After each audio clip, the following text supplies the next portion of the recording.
So Taken was a pretty good little action thriller when it came out 15 years ago, and it seems like ever since Liam Neeson is just making the same movie over and over again, and unfortunately that pattern continues here with Retribution.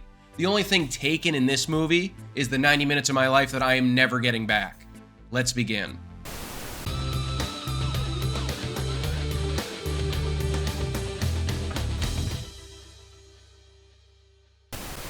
What's up guys, I'm Sully, and today we're talking about the brand new Liam Neeson movie, Taken. I mean Non-Stop. I mean The Commuter. I mean Retribution, there we go. The story for this one goes like this. While driving with his two kids, a man receives a phone call from an unknown assailant who claims there is a bomb in the car. Unable to exit the vehicle, he must now follow a series of twisted instructions while trying to figure out how to survive. So this is a movie that I didn't even know was coming out until a day before I saw it, which is obviously never a good sign. I actually caught this one at one of those Regal Mystery Movie Mondays. If you don't know what that is, every once in a while, Regal will show a movie a couple weeks before it releases, but you don't know what it's going to be until you're sitting down in the theater to watch it.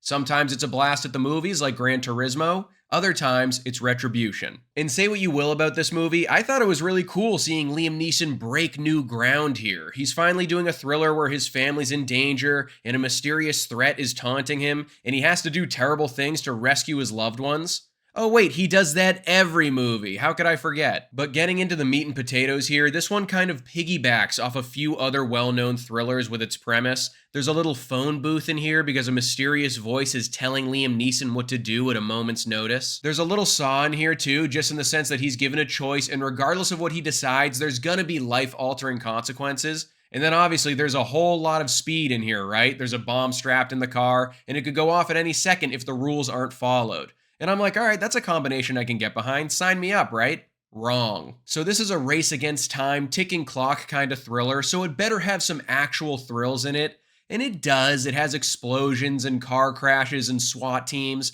All the usual ingredients are in there. But everything in here has been done a million times before, and you're just going to be thinking of much better executed movies while you're watching this one, which obviously is never a good thing. It's so by the numbers and cliche that it felt like one of the fake movie trailers they showed during the beginning of Tropic Thunder. I was like, what is going on here? I mean, even down to the title, Retribution. They just looked up synonyms for revenge and picked whichever one was the longest. Mark my words, 5 years from now, Liam Neeson will have rounded out the trilogy with Vindication and Retaliation. You've been warned. And look, I'm not even trying to rag on Liam Neeson here because I enjoy a lot of his mid-budget thrillers when there's actual originality and creativity to them. And he's clearly the only guy trying to make something happen in this movie. Like top to bottom, you can't convince me that this wasn't just another paycheck for everyone else involved. Neeson's got a little bit of that Nicolas Cage in him too, which I can respect. No matter what project it is, no matter how much he's getting paid, he never phones it in. Always out there giving 110%, which is way more than we can say about his fellow actors here. Matthew Modine, who I'm a fan of, is just so clearly going through the motions this time around.